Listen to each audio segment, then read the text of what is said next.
passionate change makers that are following a path of unknown for their organisation, their family business, or their wider farming community. But they're all driven by the need or desire for our country to be in a better position than we found it, both environmentally and economically. This is the third week of the Changemaker Show, where every Wednesday I dedicate a whole hour to the latest innovations, ideas and solutions that support the way we farm and grow for a better future. And I love recording them. I get goosebumps at how proud and inspired I am by the guests that we have on the Changemaker Show. They certainly are change makers. I'm sure that you are also enjoying this as well, because many of these interviews are found in Farmers Weekly's New Thinking section of the newspaper, as well as online, farmersweekly.co.nz. And we wouldn't be able to put this together if it wasn't for the fantastic journalists that work for Farmers Weekly and bringing these individual interviews for you and your pleasure. If you ever need to get in touch with any of the guests, this show is all about connecting, because knowledge is power, and we can produce so much cool stuff if we actually connect one another, especially with some amazing projects that are underway. So please do email me, sarah@sarahscountry.com, and I'll ask the guests if I can pass on your details, because who knows what can come from a connection through something like Sarah's Country.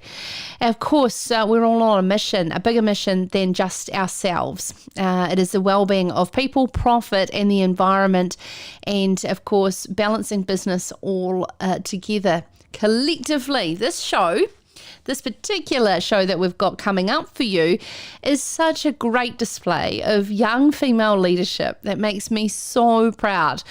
There's also a really strong undertone that's passionate for New Zealand growing. It will provide new opportunities in our rural communities as well. And of course, the overlooked tremendous environmentalists and conservationists that our farmers, our landowners, our growers are. It truly speaks to the Māori term of guardianship, kaitiaki. The QEII National Trust is getting close to 5,000 approved and registered covenants. This is nearly 200,000 hectares of New Zealand over the last 50 years has put under protection.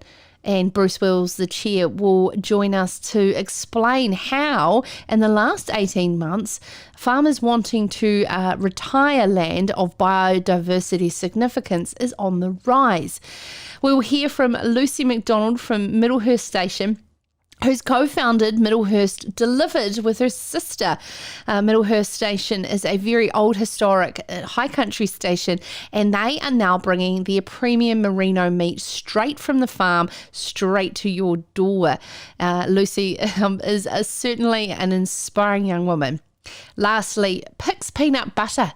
You will have heard about, if you are a big peanut butter fan, that's an incredible story in itself. However, the founder of Pic's Peanut Butter has followed through with plant and food research to look at the feasibility of growing peanuts commercially in Northland, and it's backed by funding from MPI.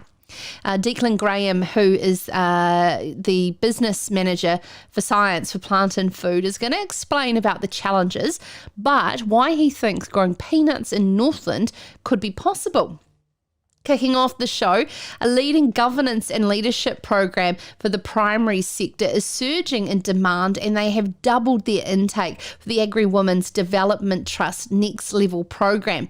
24-year-old Kate Stewart from DairyNZ has already been through the program and is very excited to share her experience and why she believes that women have the ability to take their career and their community to the next level. This is Sarah's Country, produced in alliance with Farmers Weekly, the place New Zealand farmers turn to for a trusted source of in-depth agricultural journalism. Stay connected to the matters that matter most by subscribing to My Daily Digest at farmersweekly.co.nz.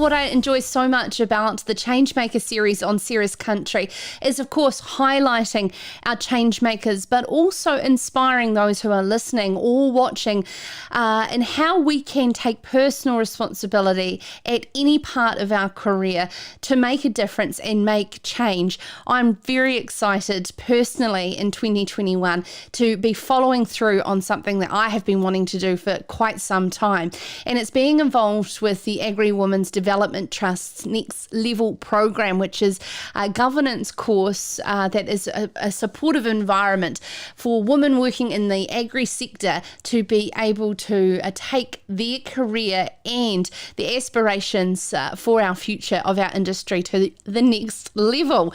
It's such an amazing course, which is research designed and developed by the Trust, running across 2 North Island and 2 South Island dates in 2021. This year, it's looking to double the intake in response to such high demand. And we're joined now by DairyNZ Consulting Officer and a graduate of the program, Kate Stewart.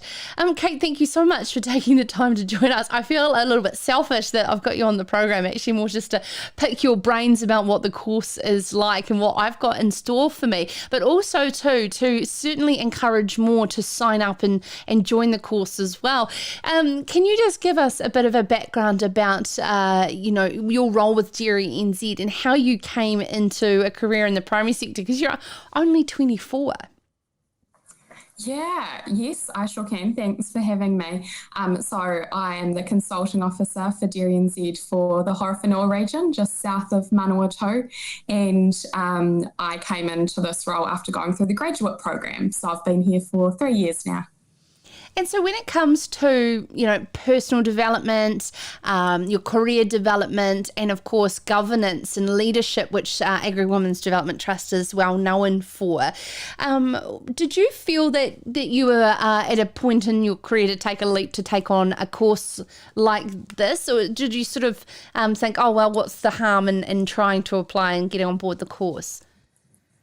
Yeah, well, I kind of feel like I'm at a point in my career where kind of what is my next level, I suppose. Like I'm very happy within my role, and I thought maybe I was too young to do it, but I was really glad I did, because I feel like I am at quite a pivotal point of my career, because I have a lot more tools now than I did 6 months ago to kind of influence my future a bit more. Yeah, I suppose that was probably one of my misconceptions, is that, you had to be sort of further down in your career, a bit older to sort of take on some of those big board directorships, and that was sort of what it was about. But I've certainly learned that that's not the case at all, and there's a next level, but there's also a lot of other courses Agri Women's Development Trust does to be able to help you with your career. So the big question is, what was your big learnings from it when you did the program? So for me, my big learnings were to learn more about myself and what I want to get out of my career. So I've done lots of strength finders and that sort of thing over the years, but for me, it was learning more about my strengths and then seeing other strengths in others around the room. So really that peer-to-peer learning and having someone along the way that holds you accountable to what you're doing. So that was probably a key take home for me that I'll use in my career. How important is it that we actually connect on our journeys when we're not at the end of the destination, and the importance of sort of an alumni that you can sort of take with you beyond the classroom? Yeah, well, on a selfish front, it's really important. Personally, they're kind of your group of cheerleaders, I've said before, that come along the way with you. But as an industry, I think it's really important that we can't go at it alone. So those touch points that you make, and you're making all the time, Sarah. But if we want to have change within our sector, those connections are really important as well. What was one of the common themes that you learnt from women in general with regards to our confidence and our self-doubt? Yeah, I was probably doubting myself whether I should have been on the course. So that's a really good question. And I gained a lot of confidence, and a key thing, one of my learnings I kind of come back to again is knowing what you're good at. And it was moving away from, I need to improve this weakness, to empowering that strength. And for me, that was, I used to call it people pleasing, but it came back as harmony, and creating harmony within a group. So how can I use that as a strength instead of worrying too much about what I'm not doing right? And your role as a consulting officer for the Manawatu for DairyNZ, you must come across a lot of incredible women on farm that are showing incredible on-farm leadership that may just need that little sort of support to want to go beyond farm, to continue their skill sets at a wider level. Yes, definitely. And I deal with farming women on a daily basis, but when you are on a course with farming women and people in roles more like mine, you get to know the lives of farming women more, and that was what I really took home as well from that. I really learned a lot about their lives and saw that anyone can benefit from this course, whether you're in a leadership role, whether you're officially managing people, or you're not, whether you're leading your partner in a family business. What inspires you about the 4,500 women Agri Women's Development Trust has had go through its courses over the last decade? And you, I'm sure, would have a lot of role models in positions of leadership at all levels in the primary sector that inspire you. I mean, where do you sort of want your career to go and have that confidence that you have the ability to get there? Yeah, that's a really good question. And throughout the course, I was inspired by lots of those women that came and spoke to us. And I suppose where to next for me with that inspiration is, at the moment, I'm trying to consolidate what it does actually mean to me. But I'm chair the Taranaki Manawatu Young Farmers. And for me, at the moment, I want to take the skills that I've learned in my skills and help empower the clubs in our region to kind of build that strong young farmers front. Fantastic. Thank you so much, Kate Stewart, a graduate of the Agri Women's Development Trust Next Level program, and of course a 24-year-old who's working for DairyNZ as a consulting officer.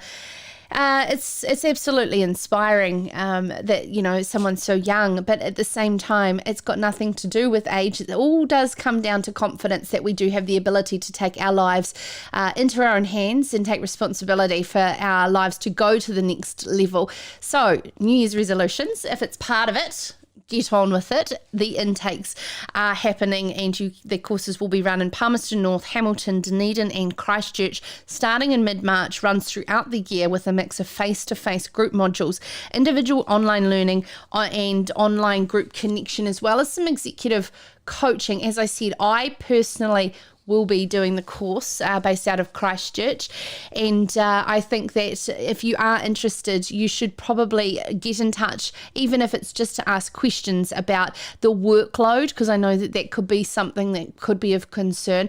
Go to Agri Women's Development Trust website and more is on that, as well as feel free to give me an email, sarah@sarahscountry.com, and certainly help you to get across the line, because it's all about taking women on this agribusiness journey collectively together and having some diversity of thinking around the table of our future decisions. I'm so excited, and I'm excited about sharing with you throughout the year about what I've learned as we do these courses. It's going to be a lot of fun.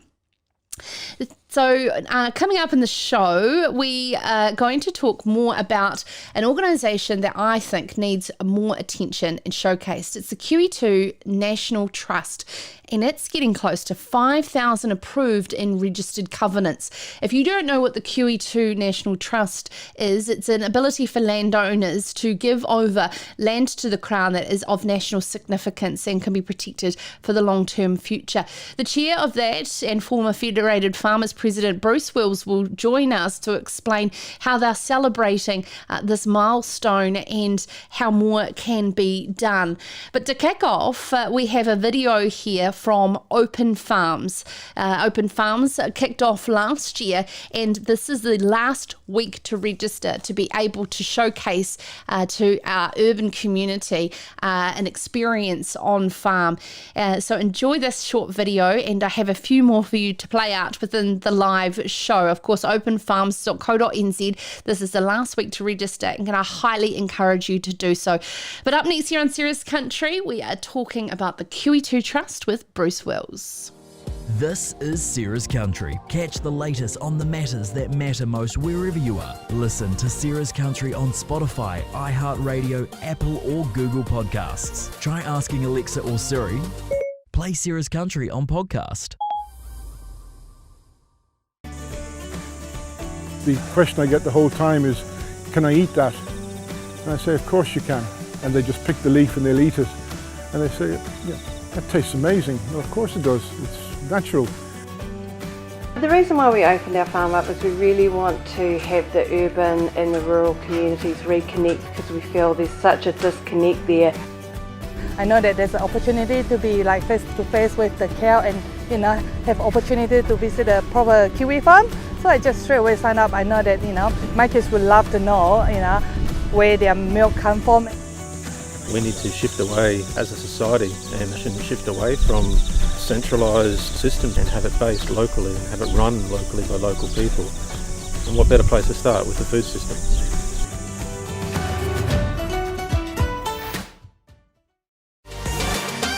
You may have seen the headlines that went around the world that the beautiful, spectacular mountains that are known as the Remarkables in Queenstown, as you fly in and they set off their majestic beauty, have been handed over in a covenant that will go to the QEII Trust, and that will take total covenanted area in New Zealand to over 200,000 hectares, thanks to Dick and Gillian Jardine's gift of that 900 hectares.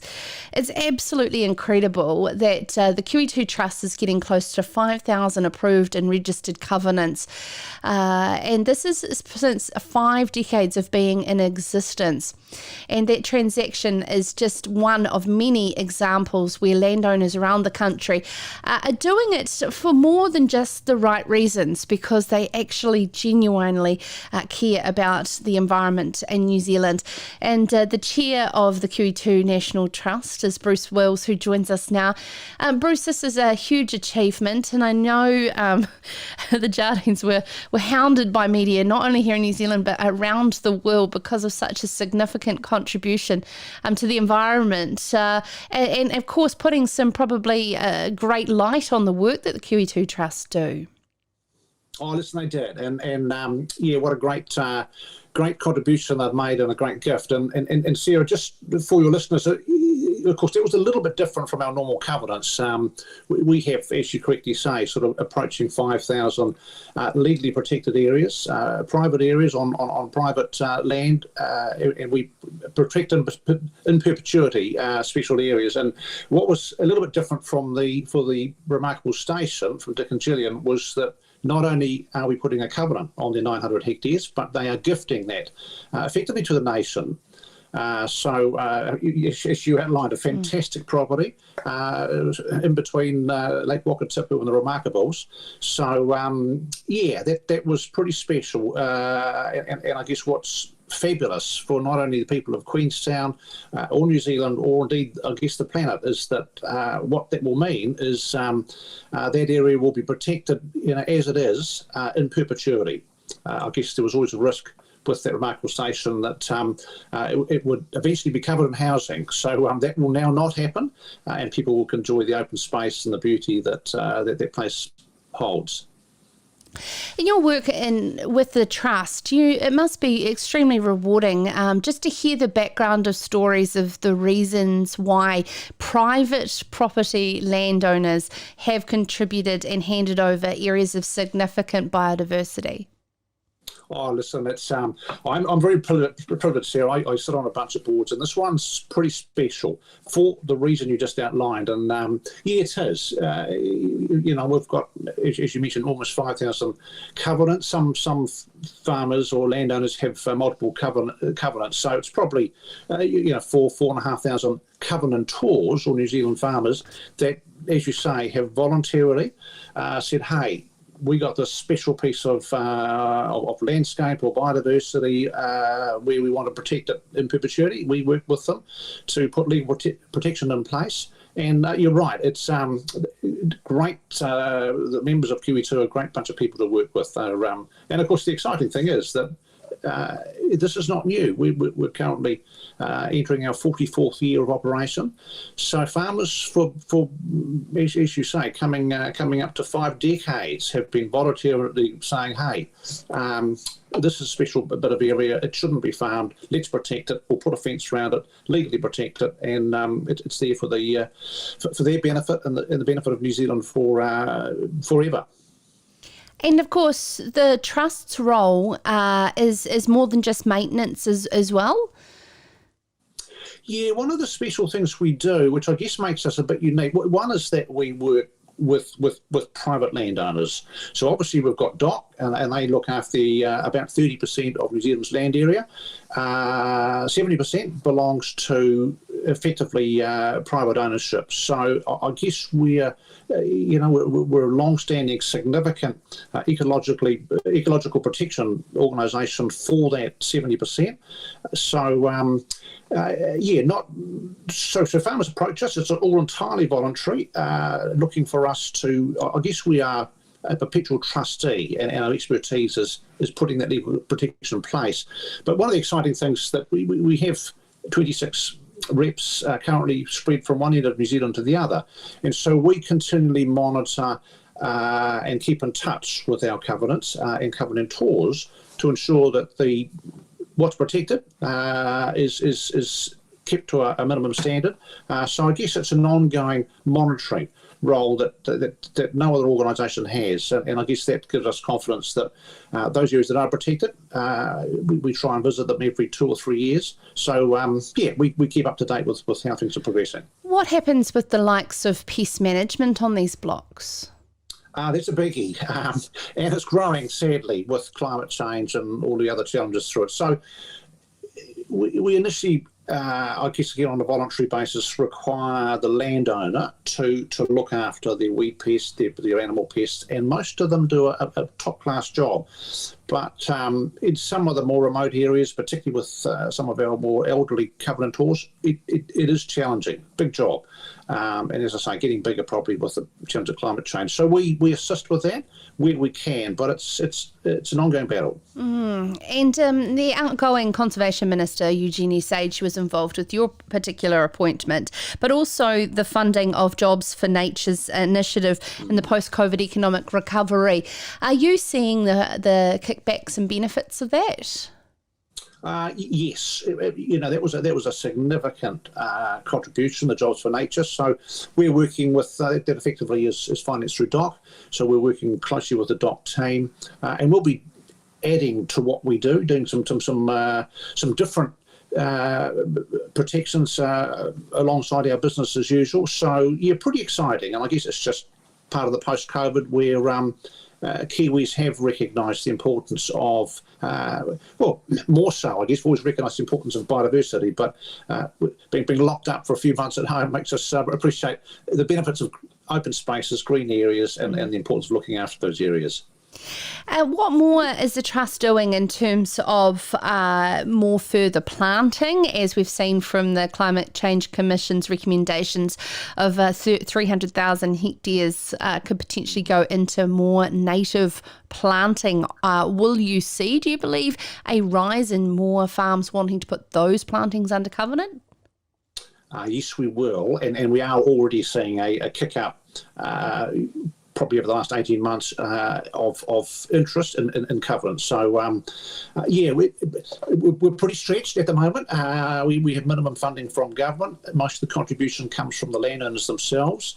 So, and I guess the really important thing with QE2 is, anybody working in this area recognises that it's so important to, much more efficient, I guess, to maintain what we already have, rather than let it go to whether it's weeds or goats or pigs or deer or whatever, it's not protected.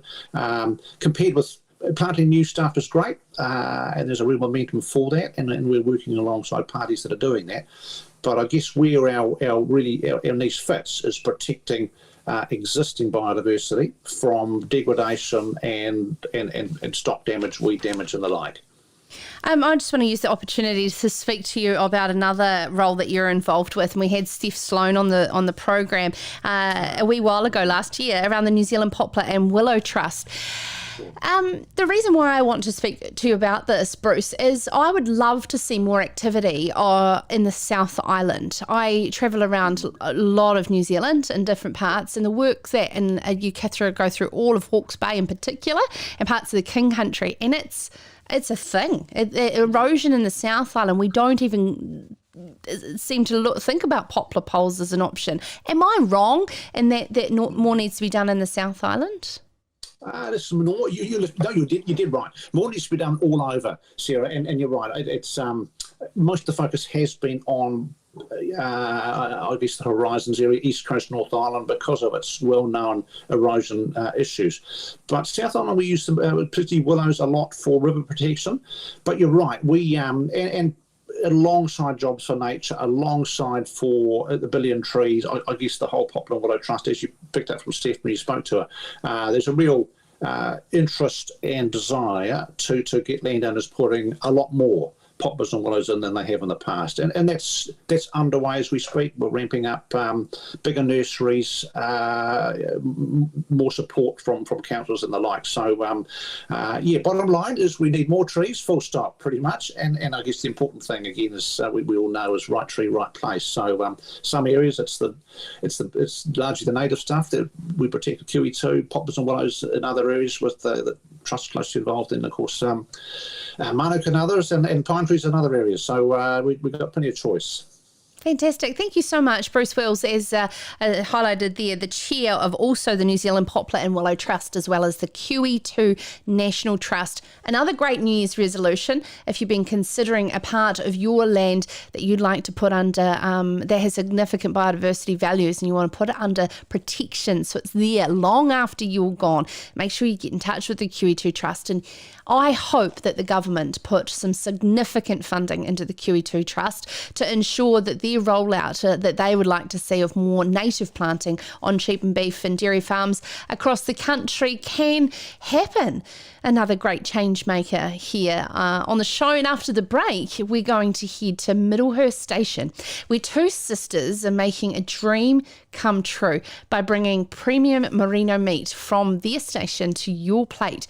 We have Lucy Macdonald joining us to share about her experience at such a young age.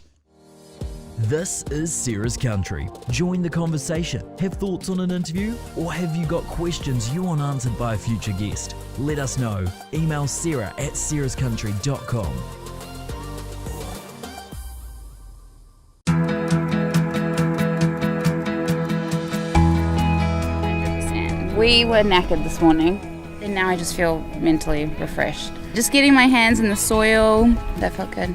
It's always refreshing to come out to events like this to get us away from the hustle and bustle in the city, get amongst it all and give back to a bit of Mother Nature and definitely feel good vibes. The Open Farm Days provide a fantastic opportunity to engage with urban consumers, to talk to them about what's really important to us. What I found out of today is people are prepared to ask questions, but actually they want to listen, they want to understand what you are doing and how that's relevant.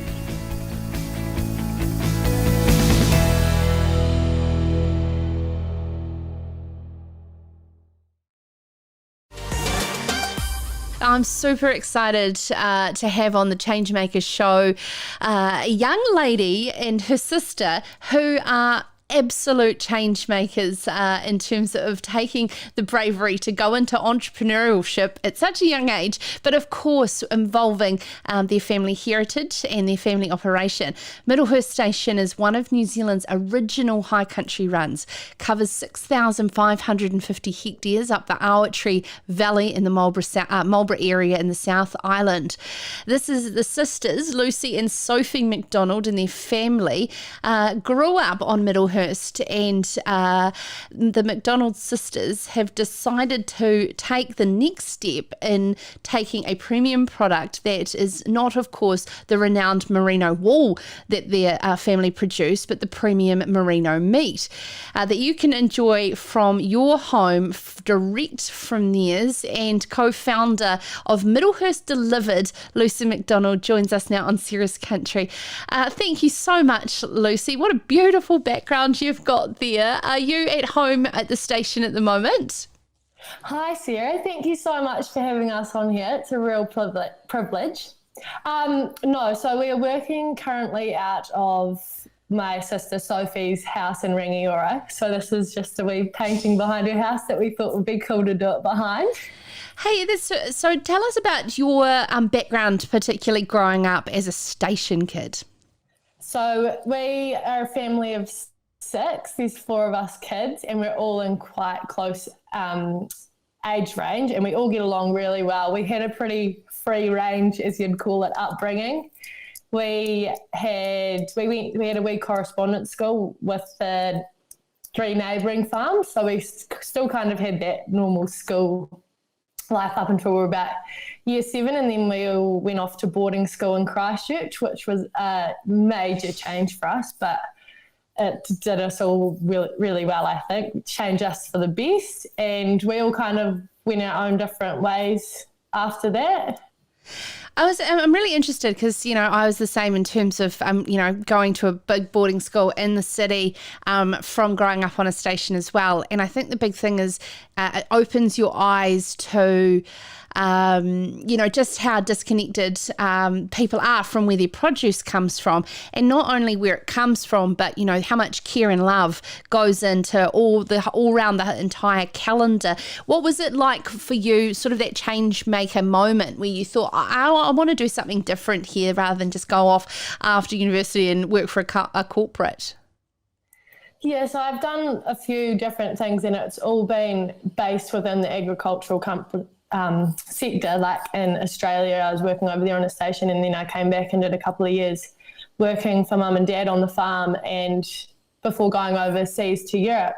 And I think it was when you're overseas, you realise how much you've got back at home, and like our products are pretty special, the merino sheep for their wool and then for their meat.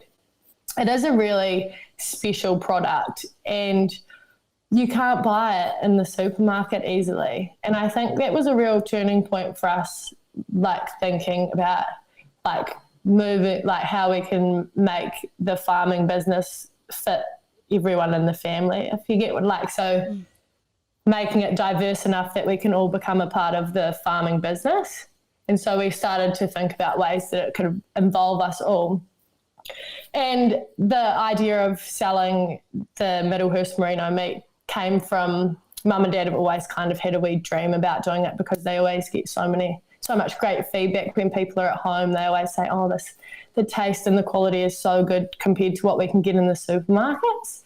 How can we buy it? And so that was a big turning point for them, and then us actually putting it into motion. And it's not that straightforward, is it? For a farmer to want to go into marketing their meat. I've got lots of friends who've either still in the game or tried it and it got too hard. Can you explain to us about sort of the logistics, the challenges of the supply chain? Yeah, so it is in a nice way a logistical nightmare sometimes, but we make it work. And because we're so small at the moment, we can adapt easily to change. So the sheep come from Cheviot at the farm down there as well. And so they start at Middlehurst and then they come to Cheviot to be fattened. And then they go to the abattoir at Harrismeet. So we're keeping it all really local and small, which is good. And then so they get into their final stage. So they're vacuum packed up. Then it goes to a certified chiller that we have at the farm at Cheviot, and then people can order through the online. We've got a website, so they just order online, and then we see the orders come in, and then we go up to Cheviot, pack the boxes up for them, and then bring it back down to Rangiora, and it goes on the overnight carrier, and it arrives the next day. In terms of timing of setting this up, did you have any sort of issues over COVID? So it actually came around during COVID. That was kind of the turning point for us. We'd talked about it a bit, and then COVID was a good time to think and reflect on how we could do it. And so that's when Sophie and I started putting plans together and getting a few ideas around how we could make this happen and what we needed to do. We ended up with this massive, complex plan that wasn't going to work. So we actually had to take it back and be like, right, we need to start simply. So that's where we got the idea of doing the half box and the whole box, just half a sheep or a whole sheep. And that's how we got to launch, because if we were going to keep going off on this big tangent, on this massive complex plan, we were never going to get off the ground. Oh, totally. I hear what you're saying. I do that all the time. So you think big and then go back to simple, stupid, and do that. Hey, thank you so much for taking the time to join us, Lucy. I'm really excited about following your journey. I do on Instagram. What is it? Middlehurst Delivered on Instagram? Yeah, and on Facebook as well. Yep. And then, of course, you can go to, what is the website to be able to order some meat? Middlehurstdelivered.co.nz. Awesome. Super excited about your journey, and I'm sure it would have inspired many people listening to this Changemaker series of Sarah's Country. After the break, we are going to talk about peanut butter. What an interesting segue from merino meat. But Pick's peanut butter, if you have followed that successful journey from Nelson, have been importing their peanuts up until the idea of potentially being able to now grow them locally in New Zealand and Northland. Research expertise is being provided from Plant and Food Research, and Declan Graham, the business manager, will be explaining how the peanuts will be able to be grown in Northland. This is Sarah's Country, produced in alliance with Farmers Weekly, the place New Zealand farmers turn to for a trusted source of in-depth agricultural journalism. Stay connected to the matters that matter most by subscribing to My Daily Digest at farmersweekly.co.nz.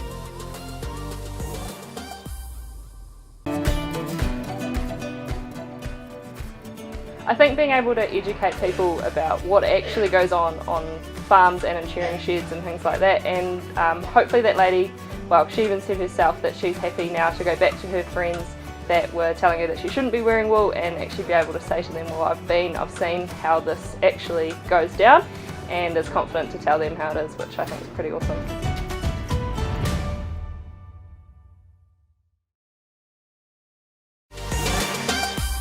Well, to close the show, we are going to speak about peanut butter. Believe it or not, New Zealand has a feasibility study underway backed by the Ministry for Primary Industry to commercially grow peanuts in Northland, and it has been kicked off from the passion of Pick Pico, who is the, of course, founder of Pick's Peanut Butter based out of Nelson. The $91,000 project is also met by contributions from the MPI's Sustainable Food and Fibre Futures Fund, and research expertise is being provided from Plant and Food Research. Business Manager for Plant and Food, Declan Graham, joins us now on Sarah's Country. Hey Declan, of all of the projects that you've got underway, this must be one of the more exciting ones. Well, that's true. I mean, it's certainly created a lot of interest, and I'm not sure, it must be, I think, because most people have not ever seen a peanut plant grow, and there's, quite a few people still think that maybe peanuts didn't realize that they grow underground even. So it's a new crop, And so I think that, and so certainly a lot of interest, absolutely. I do know that there's been the odd time where we've had beers, and you have those discussions and people go, oh, no, Google that, and they have the debate about where the peanuts grow, and because it is so foreign to us about the ability to even grow peanuts here in New Zealand. Has it been overlooked for a reason that geographically or our soils we wouldn't be able to grow something we think is so exotic? Well, I think it's been assessed in the past. There have been folk who've looked at it, and back in the day, DSIR, we have a chap, John Anderson, recently retired, who did quite a lot of assessments around New Zealand on peanuts, and so that included Hawke's Bay and Northland, Gisborne District, and I think even maybe the Waikato, Pukekohe for sure, because that's where he was based. But I think now, I think it's more to do with the fact that we've got a peanut butter industry, and we've got people like Pick who are quite keen on having some local content. So that's certainly been a motivating factor. And I happened to run into an old Lincoln mate of mine, Stu McIntosh, who was at a SCFF Open Day and MPI Day and Investment Day, and we got chatting about this. He was keen to find out whether it might be possible. So yes, we've got the opportunity to grow them. We do have the right soil types in the north, and we have the right sort of temperatures in the north, we think. But with this trial will be a bit of an assessment to see how good some of the cultivars are going to do. So what are some of the cultivars and the locations of the trial? Well, the cultivars that we've brought in actually come from Canongarth, which is one of the largest peanut seed producers in the world. They have their seed bank in Zambia, so we've imported them from there on the basis of their recommendation that we are looking for in New Zealand a short season cultivar, something in the space of around 20 weeks. So that means we need to have a soil temperature that maintains around 18 degrees or more for at least 20 weeks. So that's coming from, say, October, November, all the way through till April, and that will assure a crop. So, and the types of cultivars that are a short season cultivar, if you like, are Spanish nuts or Valencia peanuts. So they're a particular short season crop. And the trial sites that we're looking at are in particular Tukoparu, which is on the Potu Peninsula. I don't know if you folk are aware of that, but it's just the peninsula that runs from the southern side of Kaipara Harbour, almost joins up with Auckland on the Kaipara Harbour. So a long peninsula, very sandy, light soils, and so we're looking at that, and also another area north of there around QEII Lakes, and that's a lovely sandy soil as well. And we're also trialing on some heavier country around Ruawai, just to see whether or not it might be a crop that kumara growers can rotate through. So in terms of supply to meet our local peanut butter industry, how much yield is believed to be needed to meet current demand, if not future? And also, over what area of land would that be? Well, that's right. So my understanding is that Pick, for example, import about 3,000 tonnes a year, and but there are other peanut butter manufacturers as well. And then in addition, there's all the confectionery peanuts that are produced or come into the country, used in chocolate bars and all sorts of things.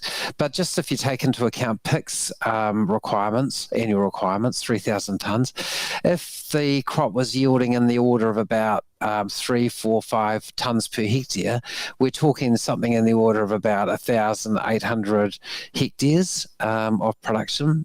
So yeah, a reasonable size, and we have identified areas of around that.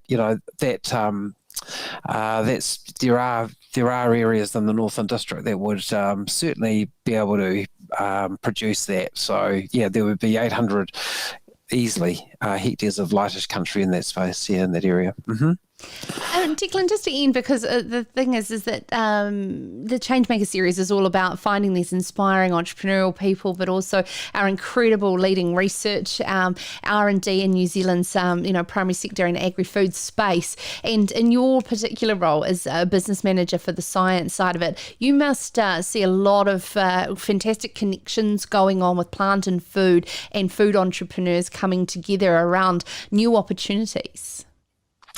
Absolutely. I mean, it's a great job. I work at the pointy end of things, so quite often the first to find out what somebody's new idea or innovation is, and it just spreads across. We've got folk here who are working on functional foods, so compounds that have been 2B4 is a new functional food that has been used by athletes around the world, American football teams and baseball teams, basketball teams, etc. That's come out of here, and that's a compound from our black currants bred in New Zealand. So that just gives you an example of how where things can go.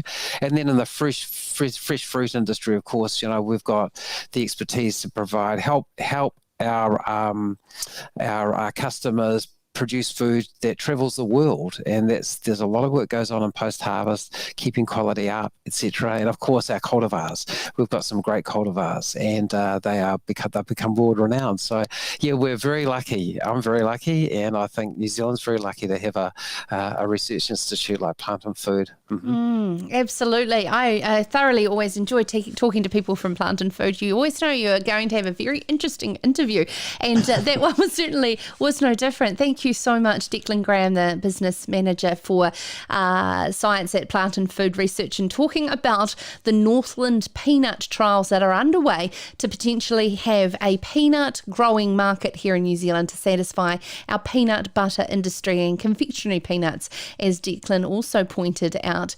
Thank you so much for taking the time to join us here on Sarah's Country, whether you have been tuning in live Monday through Wednesday from 7 p.m. or on podcast, wherever you like to listen to your podcast. You can also watch the videos back at sarahscountry.com, and you can get in touch with us at sarah@sarahscountry.com as well.